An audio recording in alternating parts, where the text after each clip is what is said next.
Okay, so look at what we have here. We have the first generation iPad, we've got the iPad 2, and we've got the new iPad. Is it worth to upgrade from any of these? Let's find out.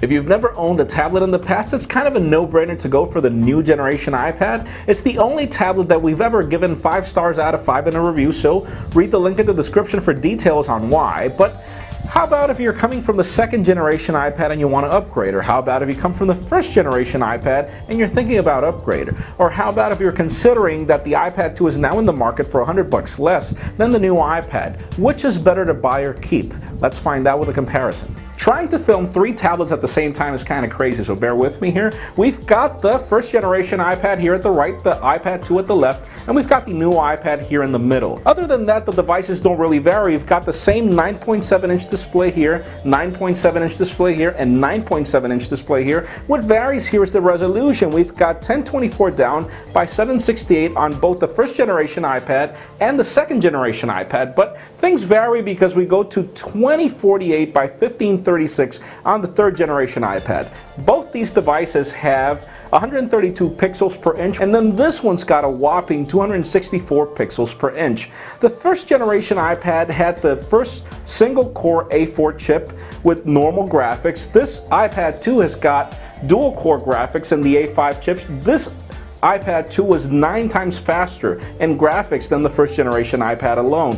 And then the third generation iPad has got quad-core graphics, which is actually pretty much 4 times, or we could say twice, as much as the second generation iPad. So both these devices are dual-core devices, don't be mistaken by that. But aside from that, this device has no cameras. This device has terrible cameras. VGA here, and then at the back it could barely give you 720p resolution on this camera. And then here we've got the same VGA camera front, but then we've got a 5 megapixel camera at the back with the optics of the iPhone 4S, which are quite legendary. So you can film 720p video here, and you can film 1080p here. You could do FaceTime here on this one, FaceTime here, no FaceTime on the first generation iPad. So if video is your thing, definitely the first generation iPad should be out of your league. Now, all these devices have 802.11n.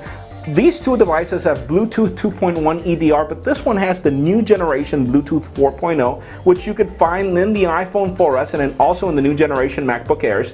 And then aside from that, the other differences are pretty much minor. Now, if we talked about ergonomics, if you look at them from the front, there's really no big difference unless you try to really be nitpicky about the size, because the first generation iPad was 9.56 inches tall and 7.47 inches wide in comparison to the second and third generation iPads, which were both 9.50 inches tall and 7.31 inches wide. It's a very minor difference. Now, where things change is in the thickness, because the first generation iPad was 0.50 inches thick. The second generation iPad was 0.34 inches thick, and then the third generation iPad is 0.37 inches. You pretty much can't notice that these are thicker, that the third generation iPad is thicker than the second, but you'll notice that you definitely, the first generation iPad just dwarfs each of these devices. If we would compare weight, the first generation iPad for me was probably the most uncomfortable of them all. It was the heaviest one at 1.5 pounds. It had these borders here that just made it so uncomfortable to hold at some point that if you didn't have a case, things would just be, I don't know, they were just complicated. Now, if we grab the second generation iPad, this one weighed 1.33 pounds, and I'm trying to get rid of that.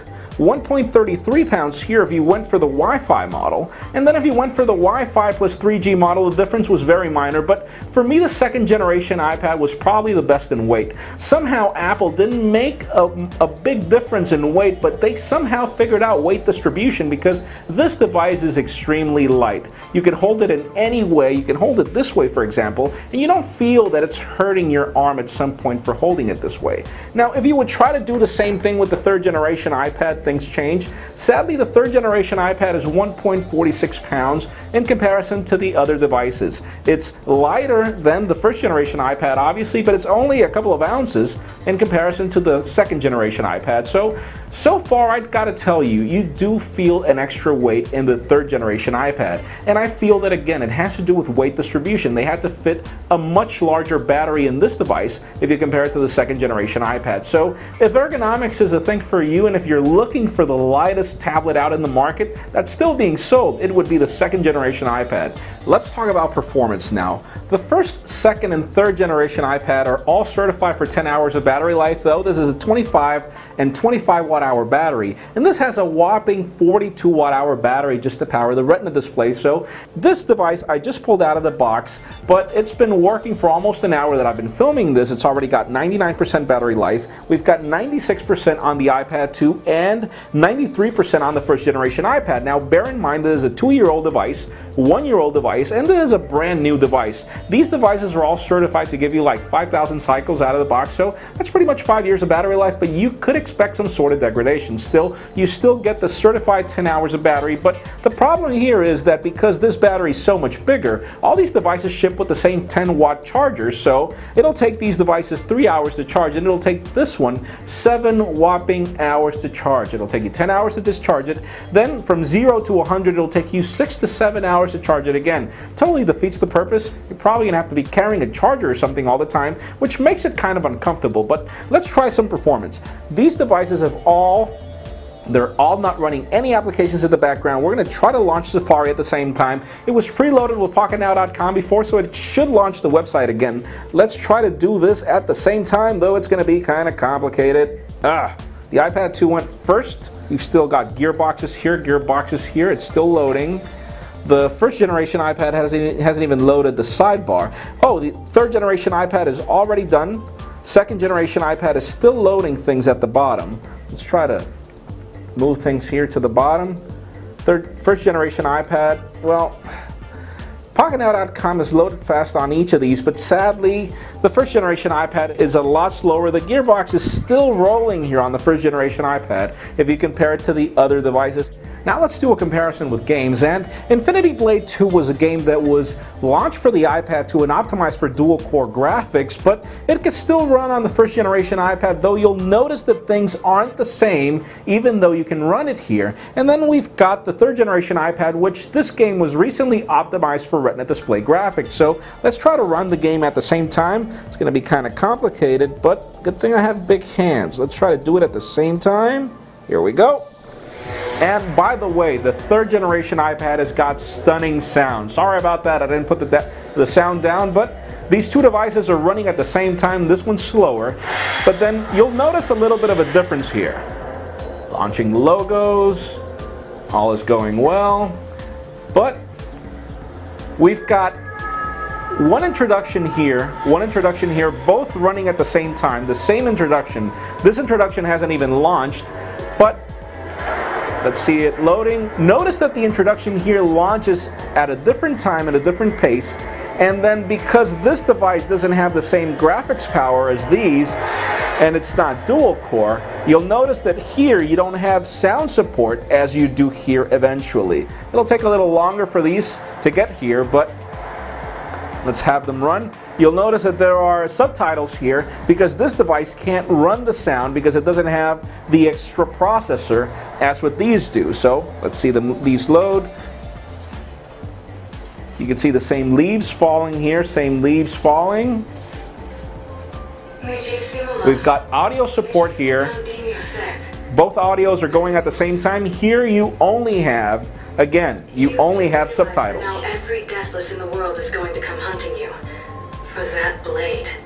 I'll find someone to help me. Graphics are good. Remember that the first game that's going to take advantage of these graphics is going to be Infinity Blade Dungeons, which is going to be available soon. Not available yet, so both devices are running this game really well so far. I did. Now, an interesting note about streaming is the fact that these devices, this one has 256 megabytes of RAM, 512 megabytes of RAM, and 1 gigabyte of RAM. What makes a difference here is that this device buffered this 1080p video once, and it won't buffer it again. This one took a little while to buffer, and this one is still halfway, and it won't buffer anymore. So this has a lot to do with the way that the device handles video performance when launching. So let's try to launch this video at the same time to look at color quality. I'm trying to stretch my hands here. Let's see. Sorry about that. It's kind of hard to do this at the same time. It's kind of crazy to try to review a tablet, 3 tablets at the same time, but Notice the color qualities on these three devices. They were all handling colors and screen brightness at the same time, but even though the third generation iPad has warmer colors, it handles this 1080p video without lag at all. No lag here on the iPad 2, obviously. The third generation iPad is lagging now because its RAM doesn't allow it to buffer any more video. So you'll notice that it's still struggling to buffer it again. If I would try to pull this back, it'll delete everything from the buffer and start again from scratch on the first generation iPad. And here it's buffering again, notice. But I have to play the video again. Now, how do these three devices handle photos? Well, we have the same 18 megapixel photo taken from the same DSLR from the Nokia Lumia 900 back at MWC. So this one is, the second generation iPad is cooler than even the first generation and the third generation iPad. But I noticed that the third generation iPad handles blacks a lot better than the other devices that are being compared. Now, for some reason, the rendering engine on either of these iPads doesn't do a really good job at handling zooming, and we notice the same problem with the iPhone 4S at the same time. Now, I'm going to try to show you something that's kind of hard to show on camera, so bear with me here. Are Retina display graphics worth it for the third generation iPad? Well, it's kind of a mixed bag because the third generation iPad does a better job at handling text than any of these devices. If you try to zoom in on this text though, you'll notice that text looks just as well on these three devices once zoomed in. The only difference is notice whenever you pull out from a website, where you will notice pixels and a little sort of like grainy show up for text on these two devices, whereas on the third generation iPad, colors just pop, things look amazing. But there's a very big problem here. See, websites are not optimized to handle Retina display graphics. Even though the iPad does a good job at doing this with text, it can't do it with imagery. So again, where do the Retina display graphics kick in? They kick in when you're zoomed out, but still, certain images when zoomed out on the third generation iPad look grainy. The problem is that the Retina display is beautiful, it's gorgeous, but for anything else that's not text, you really can't notice the difference yet. So now the bottom line is definitely a tough call. If you've never owned a tablet or you're coming from the iPad 1, definitely. Either iPad 2 or iPad 3 are miles ahead of the first generation iPad. The second generation iPad is $100 cheaper and it'll give you certain things that are even better than the third generation iPad, like for example, how thick it is, and obviously that it's lighter, and obviously that it can handle performance almost just as well, with the advantage that you won't take 7 hours to charge it. As opposed to the third generation iPad, where there are a lot of technologies that are sadly not there yet. First of all, battery technology is not there yet. They had to make the device thicker and actually a little bit heavier. And obviously charging technology is not there. You have to wait 7 hours for it to charge. But other than that, I feel that websites are going to evolve in the future to support Retina display graphics. It's not there yet, but it will happen because Android tablets are now going to try to compete with this Retina display. They're going to try to bring even better resolutions in here, so websites need to be optimized, apps need to be optimized, software needs to be optimized. Everything is happening from now on, and the third generation iPad would pretty much be future-proof. You'd already own a device for $100 more that'll already be prepared to support what's coming in the future. So in my way of seeing it, I'd go for the third generation iPad just because I have the latest and greatest. But again, if you're on a tight budget, the second generation iPad is no slouch. This is it for our comparison video of the third generation iPad with the old generation models. We hope you enjoyed this video. Don't forget to give us a thumbs up if you like what you saw. This is Jaime Rivera from PocketNow.com. Thank you very much for watching.